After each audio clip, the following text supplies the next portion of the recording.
Afghanistan and Nepal, and this will be across 13 ODIs. The big question is, where will India play Pakistan and what date would that be? Well, as of now, we know that India versus Pakistan is in Sri Lanka. The date is yet to be decided, but we do know when this tournament starts. This edition will feature two groups with top two teams from the Super 4 stage facing off in the final. So that's the big breaking news. Everybody who's joining us right now, that's the big breaking news for all of you, and that is that Asia Cup 2023, the dates have been announced. It'll be played from the 31st of August to the 17th of September. We'd all been wondering whether the hybrid model suggested by Pakistan would be accepted by the countries participating in the Asia Cup. And thankfully now we have the dates.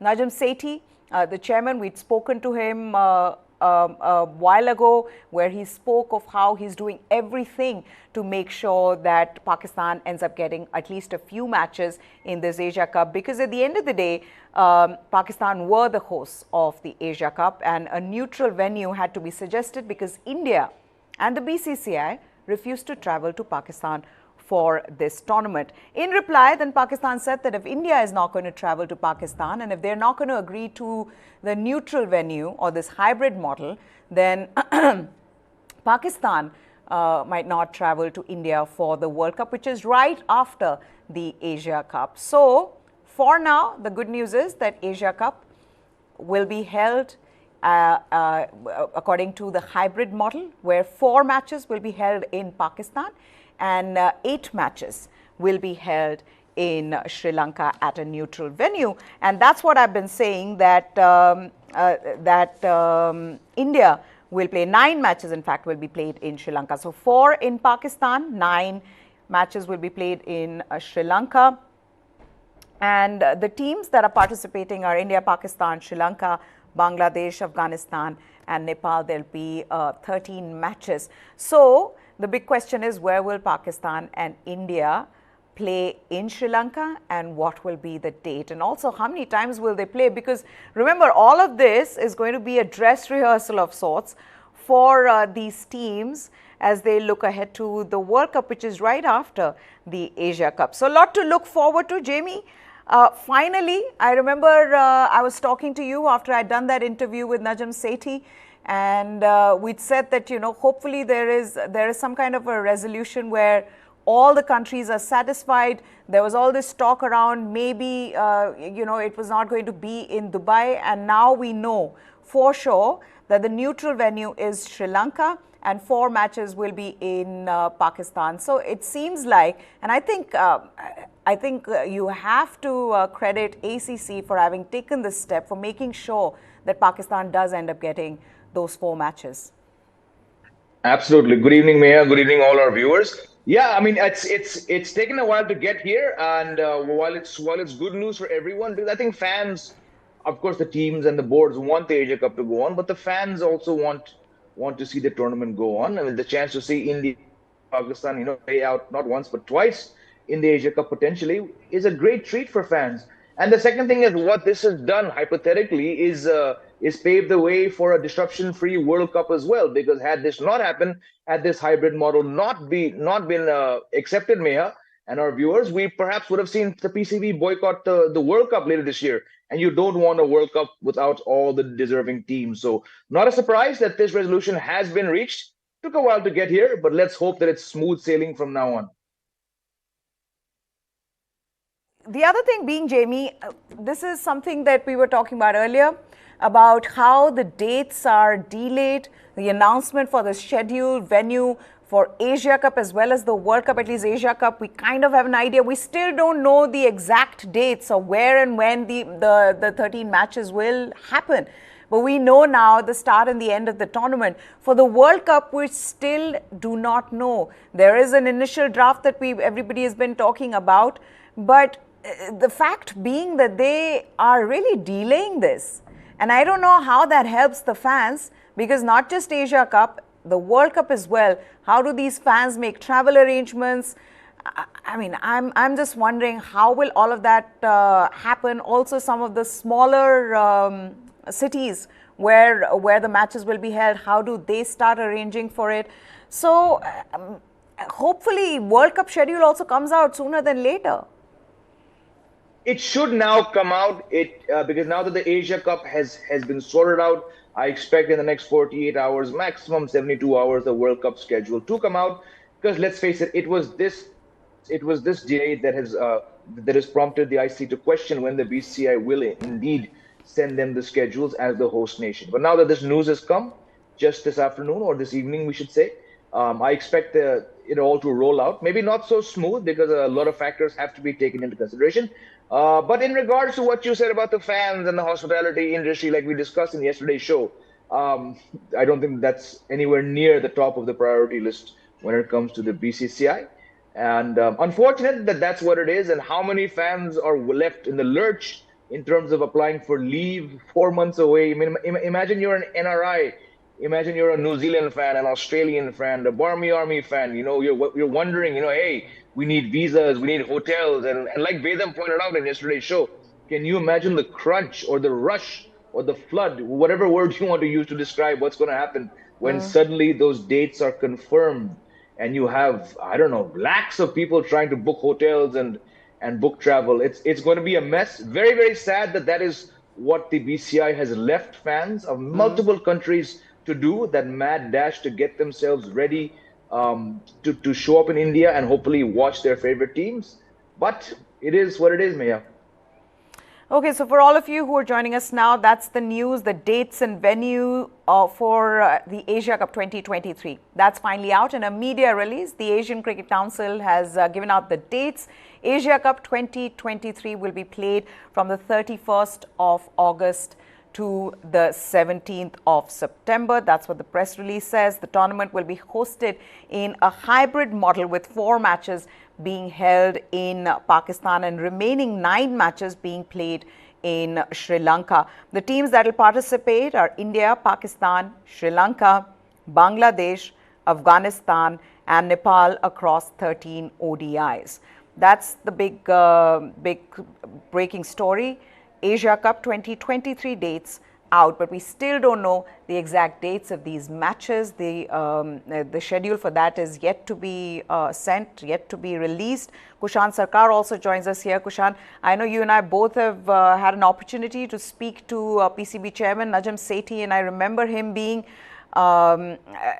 him trying everything to try to get this hybrid model accepted by the members of the ACC. So in a way he stands vindicated, but they've still not released all the dates. So we still don't know when India are playing Pakistan. Well, Meha, let me tell you how this will happen. The first 4 matches, they will get done with in Pakistan at Lahore, Lahore Gaddafi Stadium. The matches are Pakistan versus Nepal, Bangladesh versus Afghanistan, Afghanistan versus Sri Lanka, and Sri Lanka versus Bangladesh. Basically, Group 1 will have Pakistan, Nepal, and India. Group 2 will have Bangladesh, Sri Lanka, and Afghanistan. 6 nations are playing the Asia Cup. Group 1 and Group 2. So what is expected is that India and Pakistan obviously play 1 match at the group stage. Then they will have a Super 4 where obviously, until and unless there is some kind of a miracle, India and Pakistan are going into the group 4, Super 4. And from there, you do not know, because Afghanistan now is a force to reckon with in white ball cricket. So it will be 2 among Pakistan, Bangladesh, and Sri Lanka, Bangladesh, and Afghanistan, which will make it into Super 4s where India and Pakistan meet again. And if they are among the top 2 teams, and if luck would have it, and if the fans' prayers are they are accepted, then you'll see a 3rd match. That is what the plan is. That is what how the schedule has been drawn, and that is what broadcasters also want. And they have paid a premium top dollar for this 13-day competition to the ACC. Which is around, what I'm told is around US $45 million on the amount that is being paid by the broadcaster, somewhere in that range, plus minus 5. So that is how they are planning. So the first 4 matches happen. Pakistan's hybrid model, yes, It saves Najam Shetty's face also, and his model is accepted, and it becomes an accepted formula. But at the same time, if you see, for the Pakistan cricket fans, they only get to see Pakistan versus Nepal match. Is it a premium match? No, it's not even a Pakistan-Bangladesh or a match like that. Pakistan plays Nepal.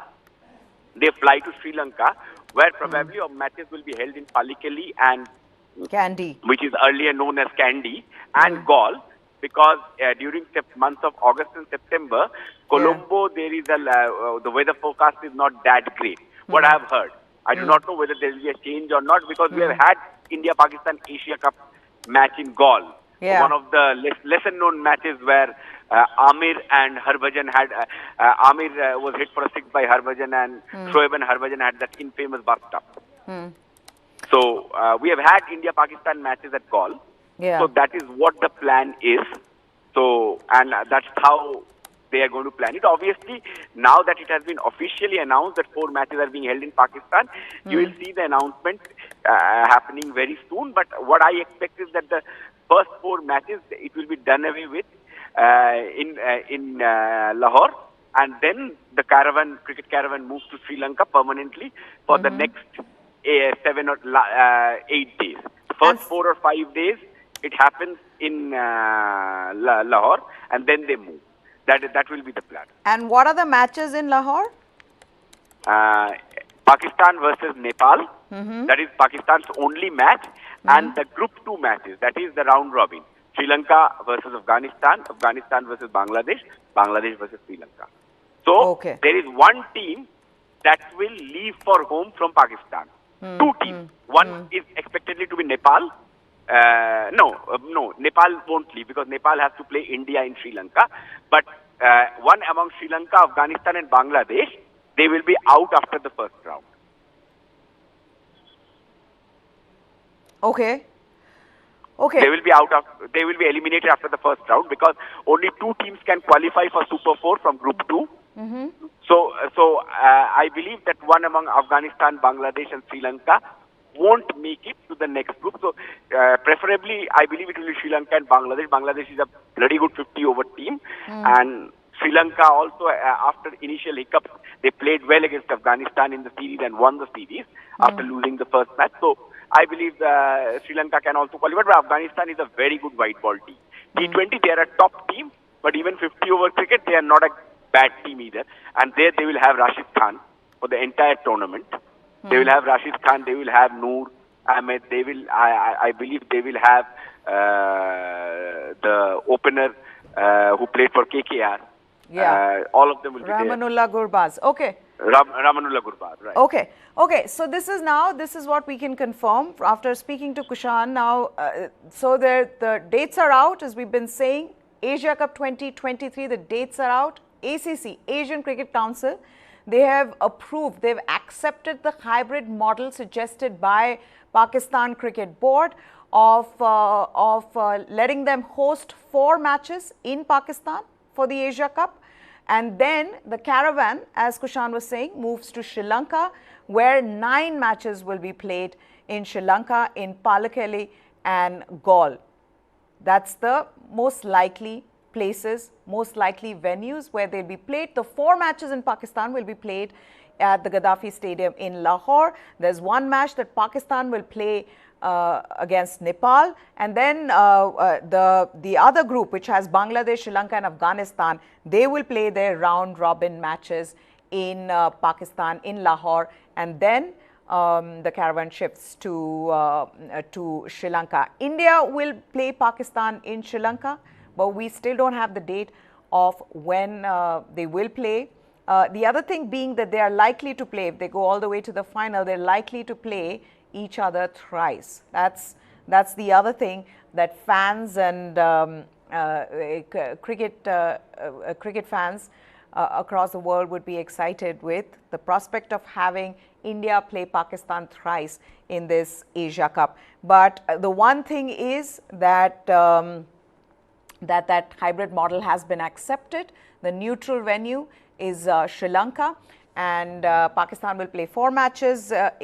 Pakistan will host 4 matches at home in Lahore, and then all the other matches will be played at a neutral venue. So that's all the details from this big news. Let's just move on then to our next topic, and we've been talking about India's tour to the West Indies and what we can expect. And like I said in my introduction, that there's been a lot of talk around the likely changes in the squad, especially in the test squad.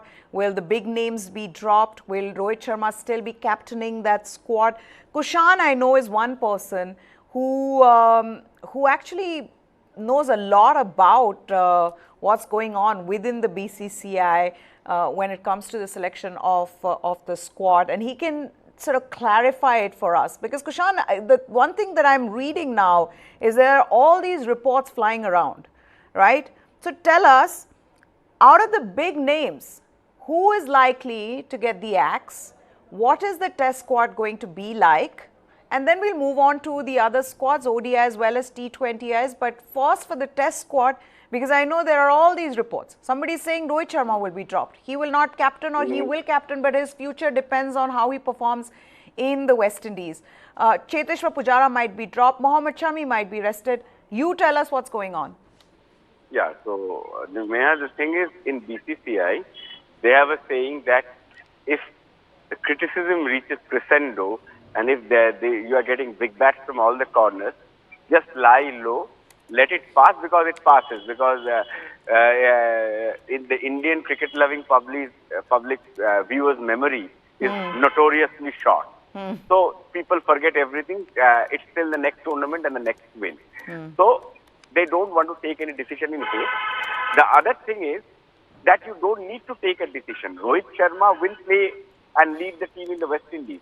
But there is no point in taking a decision right after that, because you don't play any test matches, Neha, till the end of December. Yes. You don't have any test matches. So even if Rohit wins 2-0 or Rohit doesn't win, there is no need to take a decision. Obviously, Rohit needs to take a decision how long he wants to continue playing test matches. That is the elephant in the room that they need to address sitting with Rohit, because Rohit is one of the bona fide superstars of Indian cricket. Like, each generation has its own 3 or 4 superstars, and you need to accord them that respect.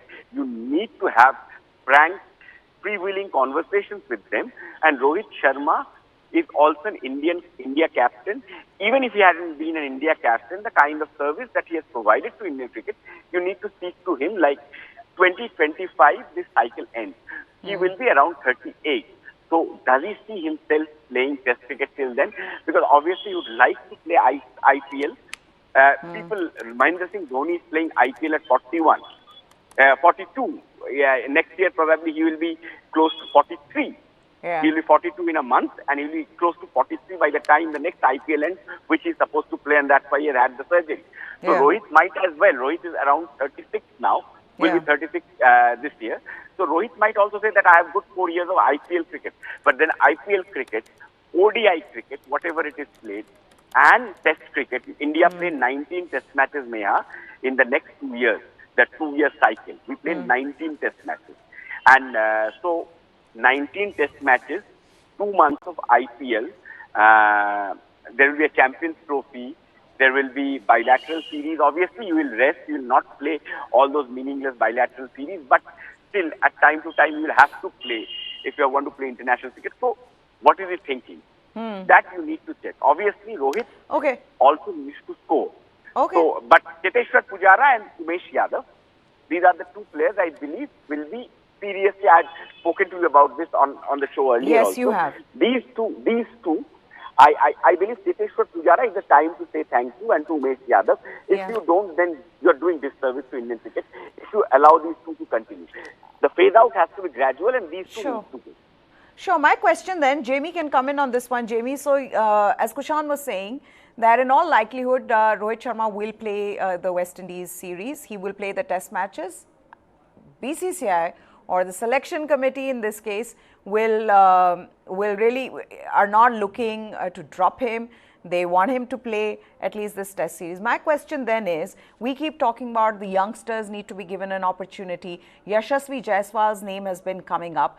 If Rohit Sharma ends up playing the test series, where does Yashasvi Jaiswal fit into the scheme of things? Who is going to open for India? And then if these youngsters do not get an opportunity in the West Indies, are you then looking at exposing them to the conditions in South Africa against the kind of lethal South African fast bowlers? Like, what is the plan there? Because I'm wondering, who are you going to be your openers? I think what Kushan just said about, about the transition being gradual, that is the logical way to go about it. You're not going to see knee-jerk reactions.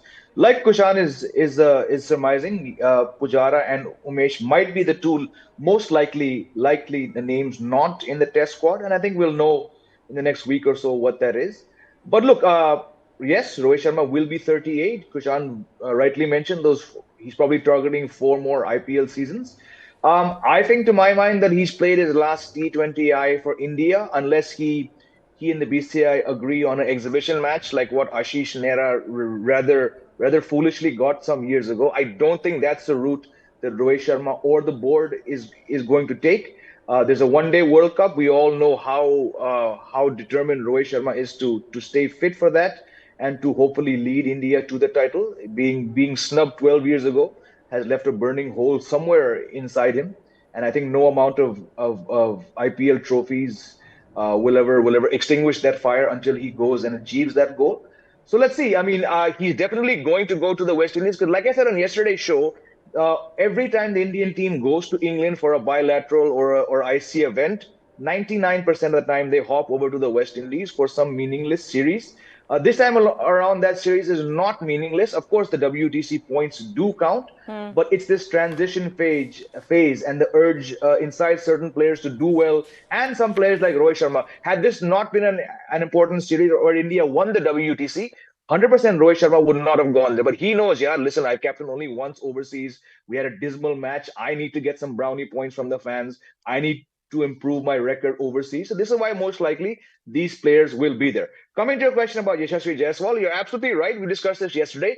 If you have to groom or debut a player who's averaging 80 in first-class cricket, you might as well do it in the West Indies as compared to South Africa, what, 6 months down the line now. But again, Rohit Sharma, stubborn that he wants to be there 2 years from now at the WTC final. Shubman Gill, barely doing anything wrong. Of course, he had a bad match at the Oval, but that's okay. Your number 3 could be Pujara, could not be. Virat Kohli is not going anywhere. They seem to have liked whatever Rahane did. So while we can go on about about who should come and who the likely candidates are, the fact is I don't see wholesale changes. If indeed, like Kushan is saying, Cheteshwar Pujara goes, who is your number 3? Do you bump down Gill? Do you bring in someone from out of this pool of players? I don't think any of us have a clear answer to that. No, let's find out. Let's find out from Kushan himself. Kushan, who do you think will replace Cheteshwar Pujara? If Cheteshwar Pujara Meha is at all replaced, it will be Yashasvi Jaiswal at number 3 because he opens and he plays at number 3 also. First class cricket, he has played a lot at number 3. So he is, for me, he is going to be my likely candidate. Over the years, Meha, this is my reading. Jamie can pitch in. 1 year down the line, you will see Ruturaj Gaikwad and probably Abhimanyu Ishwaran opening, Yashasvi playing at 3. And if Virat Kohli another 1 year doesn't go well, you will see Gill coming at number 4 because Jamie, I think, had earlier spoken that he feels Gill is a middle order batter in Test, and that is something that I also feel that Gill possibly is a better middle order batter. In Test cricket, especially in Sena country. This should be your top 4 if all goes well down the line. And Rishabh Pant and Shreyas Iyer, they come back. So, and they constitute. I am talking 1.5 years down the line. I'm not talking about right now. Okay. This could happen. Okay, the other thing being, do you believe that Mohammad Shami and Siraj should be rested, Jamie? We've got a World Cup here. Let's just give them some rest. Let them play for the test matches. Two very different players, two very different statures, very different positions inside the Indian team. Shami should be rested, absolutely, and Umesh should be dropped. Umesh, I don't think is in a category where he's going to be rested, because look, he's 35, actually older than than Ishan Sharma. Sorry, a lot of people tend to forget that. But look, Umesh Yadav, Meha, Kushan, we all know that he's 90% of the time he's playing only in India, right? He had a great match at the Oval last time around, had a dismal match this time. At his age, when he's much, much better with the SG ball than the Duke's ball. If there's anything left in him as far as serving India's test team, then I believe that would be at home. But again, you're not playing at home now for a long time. So is it worth, unless you're going to put that proverbial shawl over his shoulders and give him a farewell series, and you feel it's a West Indies, there really is no point, and this might sound harsh, really is no point to my mind continuing with Umesh Yadav, who's an out and out homegrown specialist. India's next stage at home is not until next year. Will his body last? Will he play? Who knows? He's not part of India's white ball plans. So Shami should be rested, yes, and Umesh should probably be dropped. I think that's the accurate word for him. Okay, let's move on to an incident that happened yesterday. Now, the #1 Test bowler in the world, he may not have got an opportunity to play in the W Test Championship final, but Ravichandran Ashwin has made sure he's busy in the Tamil Nadu Premier League. Right after coming back from England, Ashwin's already captaining Dindigul Dragons in TNPL, and in a bizarre incident against Ballsy Trichy, I love the names, he decided to review the review of the same ball. So what really happened? Well, in the 13th over, Ashwin got R. Rajkumar out, caught behind on the last ball of the over. Rajkumar, though, immediately took the DRS to challenge the on-field decision. The replay showed the bat had touched the ground when the ball passed it, but there was a gap between the bat and ball. The decision was reversed and Ravichandran Ashwin was unhappy. He signalled for a review again. TV umpires checked the replays once again and ruled it not out. He was later asked about it and he said DRS is a new rule in this competition and the spike generally comes ahead of the bat even if there's an edge. And to overturn the on-field call, there has to be conclusive evidence. That they overturned it, I was slightly not happy, so I reviewed it hoping the umpires might look at it from a different angle. Jamie, expect someone like Ravichandran Ashwin first to fly back from England and get straight into this TNPL mode, playing this match in Coimbatore, and then for him to review a review. Yeah, look, let's first doff our caps to the fact that Ashwin lands in from London, goes home for some time, and then heads off to play the TNPL. Speaks about his commitment to whatever team he's part of. Also speaks about his eagerness, to probably remind people what he can offer. Because look, he'll play in the West Indies. He'll go to South Africa. Whether he plays in South Africa, a place where India hardly play two spinners, remains to be seen. He's not part of India's ODI plans. He's definitely not part of India's T20I plans. So what does Ashwin have right now to remain relevant and especially to remain part of a club tournament that's being broadcasted, on a major sports network? So I understand exactly why he made such efforts to get there, And look, and he's a very revered, a very well-respected player wherever he goes. I'm sure the Dindigul Dragons. I mean, look, Ashwin playing in the TNPL is like Sachin Tendulkar playing for Mumbai Indians, right? Wherever Sachin went, they were not necessarily cheering for Mumbai Indians. They were cheering for the most iconic Indian cricketer of all time. Same with Ashwin, wherever he goes in Tamil Nadu, the fans are going to be cheering for him much more than, the Dindigul Dragons. But to go to your question, are we surprised at Ashwin? Not at all. Ashwin is such a energetic, such a cricket nerd. Trust someone like him to do something even controversial. I saw comments which you also mentioned earlier today about people saying trust him to go and bully TNPL umpires. I'm not going to go into that. I don't think I've ever seen something like that where a decision has been, reviewed again. At the end of the day, the decision didn't make that much of an impact because his team won. But really something unique that we got to see yesterday. Yeah, absolutely. And Kushan, the thing being that some may say this is a bit of bullying from him, but this was really presence of mind because he wasn't really doing anything wrong. Yeah, like Mehad, before coming to that, I will just tell you one thing. Cricketers of the past used to play Test cricket in England, Dilip Vengsarkar and all, and they would land in the morning in Bombay and play Kanga League and also for Dadar Union. So that used to be a concept of the past when players would do. Mohammad Shami would land up after a Test match and play for Mohun Bagan. Even pre-COVID days, he has done that. So nothing new in that. Now coming to the incident, as Jamie said, you can trust Ashwin to know the rules, and he's probably someone who would probably had read the rule book and a half by heart, and he would be knowing what the rules are, and the rules suggest that even after it being disallowed, he also has a review and he can appeal for that review. He did that. But having said that, did he need to do that because the umpires will go through the same frames and the same exercise? Probably not. Yeah. But yes, he's an India player. So when India players, basically, what happens with umpires, we have seen that with Ullas Gandhi and Mahendra Singh Dhoni. When Mahendra Singh Dhoni infamously charged into the field, Rajasthan Royals versus Chennai Super Kings few years back, if we remember, Neha. Yes, I do. Yeah. So it's always the case. Saurav Ganguly, I've seen Mahendra Singh Dhoni, Virat Kohli, Mohammad Azharuddin, in fact, during a Dalit Trophy or a Ranji Trophy match, gave a domestic umpire 0 rating. There's the captain's review at that time by the BCCI, where captains were asked to assess the umpires. Azharuddin gave 0 to an umpire who had given him a leg before. In a Dalit Trophy or Ranji Trophy match involving South Zone or Hyderabad, I don't remember the match, but Azhar had given, in fact, that umpire a 0. So these things happen. These are the things that these things happen. Like you can trust Ashwin to do something which is different and away from the grind. He does that. Whether he consciously does that or not, I do not know, because I do not know the person.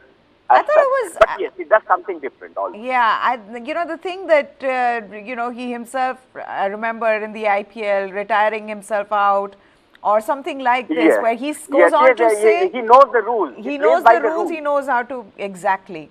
We're not going to get into the monkering bit of it, but okay, let's move on to Test cricket's oldest rivalry. It will resume with arguably the most anticipated chapter of the modern era when hosts England meet arch rivals Australia at Edgbaston on Friday for the first of 5 Ashes Test matches. This much-awaited series pits World Test champions and second-ranked Australia against third-placed England, whose stunning baseball approach to Test cricket has revitalized the 5-day format and has seen the Ben Stokes-Brendan McCullum combination oversee some fantastic Test victories over New Zealand, South Africa and Pakistan. And the big question now is, does Pat Cummins' Australian team have it in them to beat England in England, or will the visitors become the latest team to be baseballed? It has been 22 years since an Australian team won the Ashes in England, but Cummins' team believes this summer will end that sorry record. And with the likes of Scott Boland adding plenty of potency to the Australian bowling attack, the #1 Test batsman Marnus Labuschagne, and on a roll Steve Smith, who has 11 Test centuries in England, many now believe this team can indeed stop the English juggernaut. But England have momentum on their side with an aggressive batting order complemented by the return of Moeen Ali from Test retirement and the speed of Ollie Robinson, Mark Wood and Matthew Potts. And of course, don't forget Test cricket's most successful bowling pair of James Anderson and Stuart Broad. So then, will Australia crush baseball or be crushed by it? The action starts tomorrow in Birmingham, and I can tell you we're all excited. I'm excited about it, and I'm sure Jamie is, and so is Kushan, because this is unpredictable, Jamie. Both these teams are so good.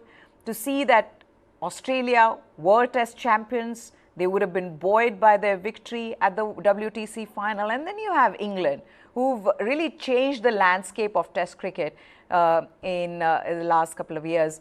This is as exciting as it gets. Oh, it's a fantastic series, especially coming, just less than a week after that WTC final, from which Pat Cummins' side must have taken massive confidence, because like you rightly said, Steve Waugh was the last captain to win an Ashes in England. And just saying that for someone who, since he started watching cricket, routinely saw the England team get pounded by Australia in Australia and England. To imagine that it's been 22 summers since any Australian team won the Ashes says just in what directions England cricket has gone. And speaking of direction, since McCullum and Stokes teamed up, this Bazball has done a lot of wonders. Of course, a lot of critics of that term and a lot of people, believe me, are now saying that no, that bubble is going to be burst by Australia. I'm not so sure. I don't see, because of the way these two teams play cricket, especially the under McCullum and Stokes. I don't see any draw unless it rains for 3 days out of any of the 5 days. And I think it's going to be 3-2 to England because both teams are playing some very, very exciting cricket. Australia are actually ranked higher than England. They're ranked number 2. I think that'll become number 1 very soon. But look, this is fantastic cricket. I think Bazball will work for another summer. But I think where this series is going to be decided in is actually in the batting. Because you look at the openers on both sides. David Warner could be playing his last Test match if this Ashes doesn't, or his last Test series if the Ashes doesn't go. He can't buy a run now. I'm still shocked that India gave him 45 free runs on that first day of the WTC final. Usman Khwaja, arguably Meha and Kushan, is the biggest comeback story of the last WTC cycle, but he has no record to speak for in England. On the other side, you have Zach Crawley, who always seems to be like one inside edge or one bowled away from being dropped. Somehow he's been back, but he doesn't have form to speak of. And then you have someone like Ben Duckett, who was dropped from England's Test team about 6 years ago and was pigeonholed as someone who couldn't play spin, couldn't play red ball cricket. And now we see him reverse hitting sixes. So if the openers on both sides struggle, then it's going to come down to Labuschagne, Smith, Head, and Root, Stokes, and Harry Brook. The bowling, we know Australia have a fantastic, possibly the best fast bowling attack going around. England also have a very fine attack. So I know the bowling is sorted, but the batting has some pretty obvious weaknesses. So whatever it is, it's going to be 5 outstanding Test matches. Which is why this is so exciting, because you don't know who really has the advantage. I mean, I think because of the record that England have at home, it's been 22 years since Australia won it. In England, maybe they have slight advantage, but then Bazball against the likes of Mitchell Starc, Pat Cummins, Scott Boland, Josh Hazlewood, not going to be easy. Not going to be easy, but look, the fact that Bazball has worked in every single home series, it worked in Pakistan on those benign tracks, I mean, Rabada, Nokia, Nagiri, these guys are quick bowlers. They were smashed. India had a very good bowling attack. They couldn't stop 380 from being chased down. New Zealand bowled Saudi, Wagner, Henry. These guys were smashed around. Yes, these 4 Australian fast bowlers seem to be on current form, a cut above the rest. But Mitchell Starc, there were phases where Starc and Cummins looked very average against India's rather sorry batting lineup in the WTC final. And I'm talking about, possibly the weakest top 5 going around in top flight Test cricket. Yeah. And if these England heroes start hitting in Maya, anything is possible. That's why I'm saying a riveting series, every match result, but 3-2 to England. Okay, 3-2 to England. We'll hold you to that one. Jamie Alter, Kushan Sarkar, thank you so much. What's also exciting is that Ben Stokes and Brendan McCullum has said that even if they need a draw to reclaim the Ashes, they will still try in the last Test match, in the 5th Test match, they will still try to go for a win. That's the kind of attitude that England are going to go in with. And of course, they are up against a team like Australia, who are the World Test champions. So a lot to look forward to. That's it from us. News 9 Live is what you need to subscribe to for all the latest. Goodbye. Thanks for watching.